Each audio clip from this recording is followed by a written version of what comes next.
Oh, welcome back, my gardening friends, to jobs for November on our allotments. We're on plot 3. We haven't got a great deal to do on plot 3. We do need to keep on top of the weeding, so I will spend an hour here this month in the fruit cage. And the asparagus is just started to turn now. I'll be taking any out that have gone brown, just so that the rest get what light they need to feed the crowns. We'll get that all weeded, and hopefully this month we'll put the straps around the asparagus to hold it up. Better to be done when it was clear, but that rope has just helped me get up and down during its dying off period. With plenty of weeds, we can continue topping up these 2 temporary compost bins. I'll probably add leaves and a few bits that I don't normally add, just to get them going. And the worms are already active, and the leaves there just acting as a weed suppressant. See how it does. We may use it more often. It just stops those little weeds. They don't take much pulling out, but the less time we're weeding, the more time we can get some of the other jobs done. Now we're into almost winter, end of autumn. We need to get all the brassicas that we're going to be keeping up towards Christmas and into the new year to spring all staked up. And some of them are already leaning over. I'll probably put too many in these beds, but we'll pick the best, and we'll get those supported this month, and we'll continue harvesting anything that's ready for those winter stews. I need to find some more material to top up this bed that we had the celery in. Celery didn't do very well at all, but hopefully we'll be able to get some nice parsnips in that bed, and we'll continue to monitor the water levels. As it gets full, we'll continue soaking these in here, because polytunnels are notoriously known for it to dry out, and you've only got to dig down a bit. So we're putting buckets and buckets full in there as we get the rainwater. It needs wetting up, then once it's wet enough, I can put little circles of cardboard on, empty them out a bit, top it up with some more manure, etc., and put those to rest for the rest of the winter. And hopefully we'll get the inner skin put in on the polytunnel at some stage.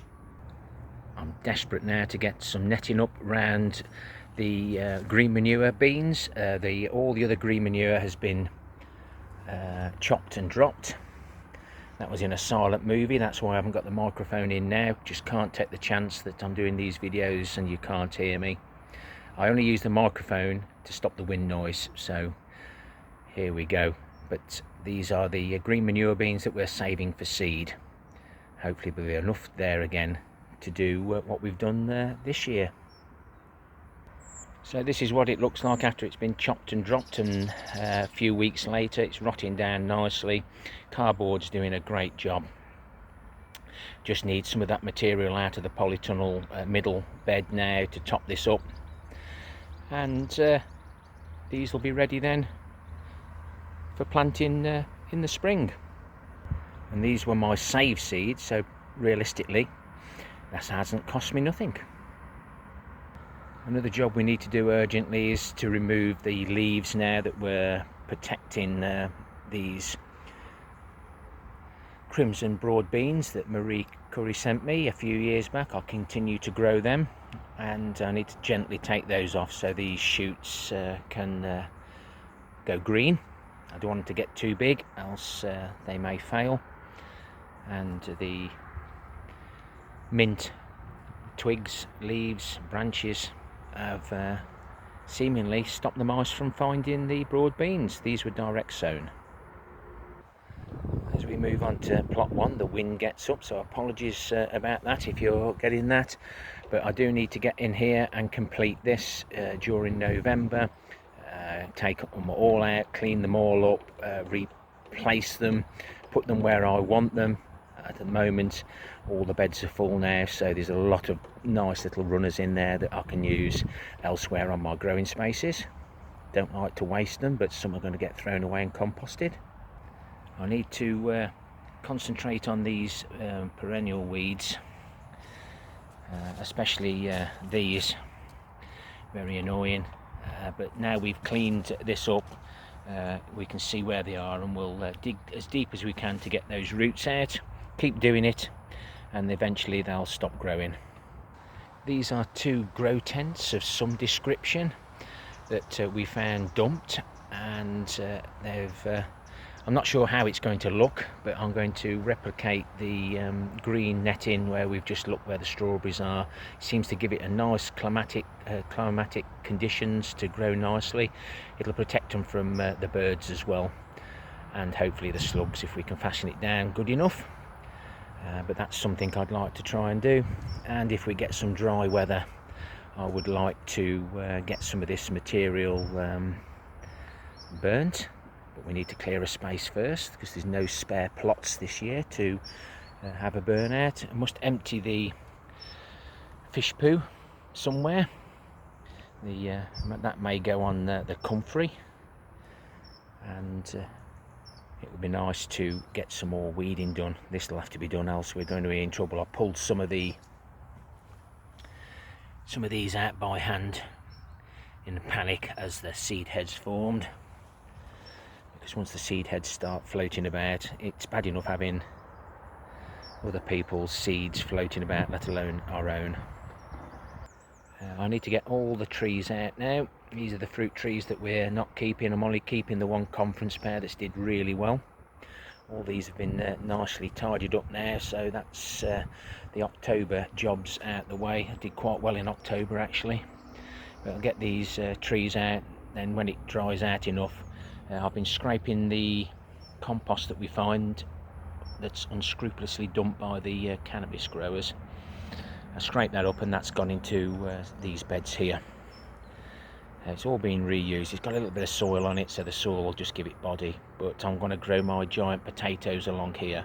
I've been told that condor potatoes don't grow well when you've got a lot of perlite in, so we'll see what happens.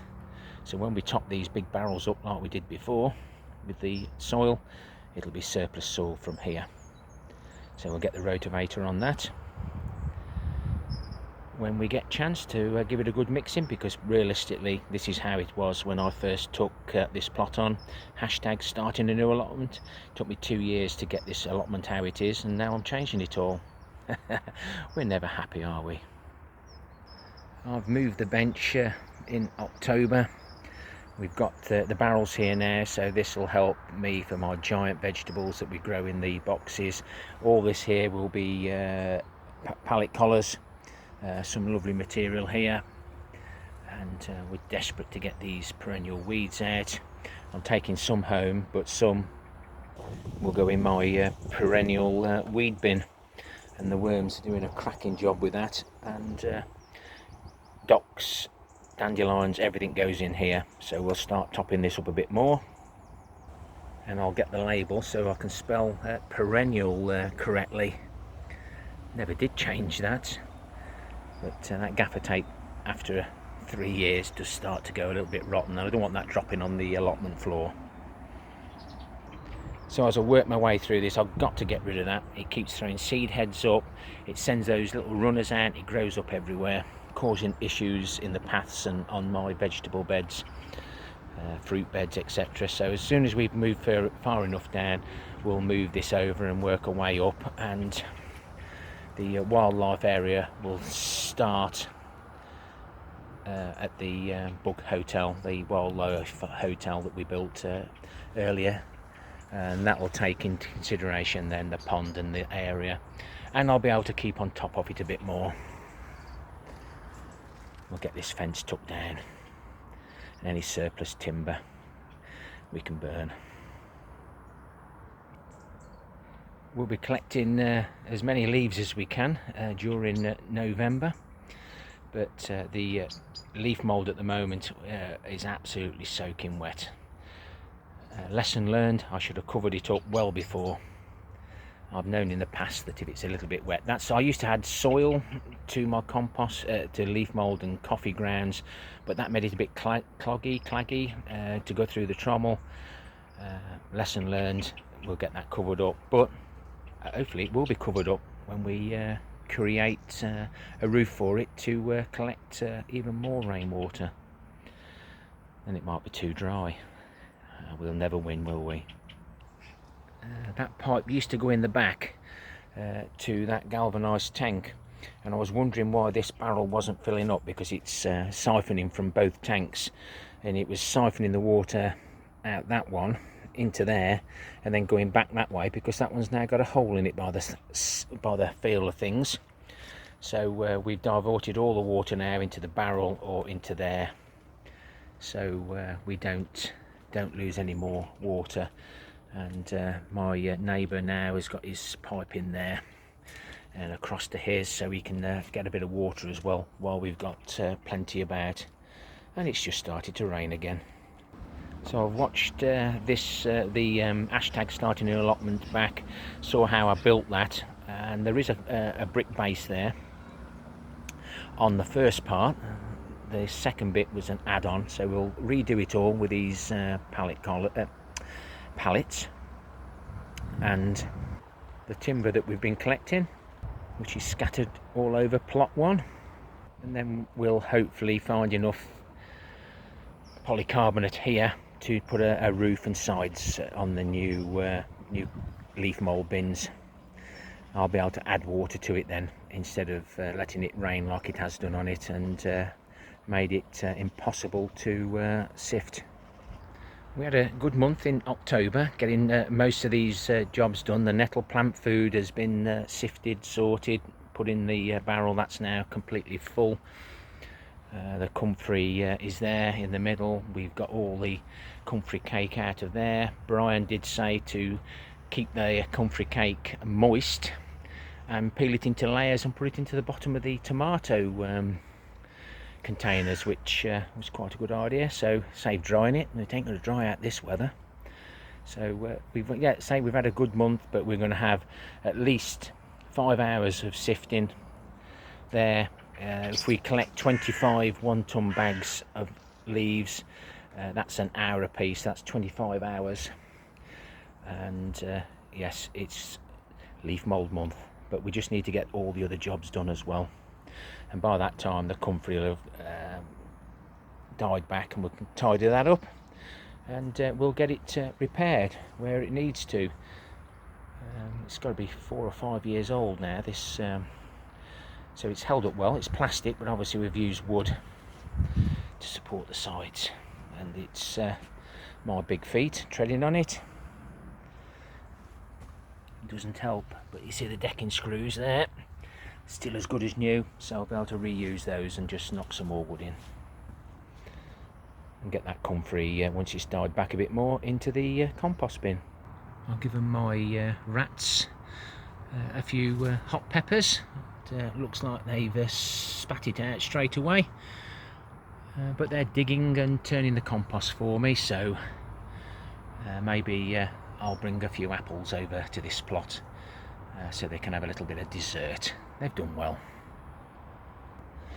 And if I'm very lucky and I get some wood chips, then we might end up spending a few hours doing that as well. But time management is very important.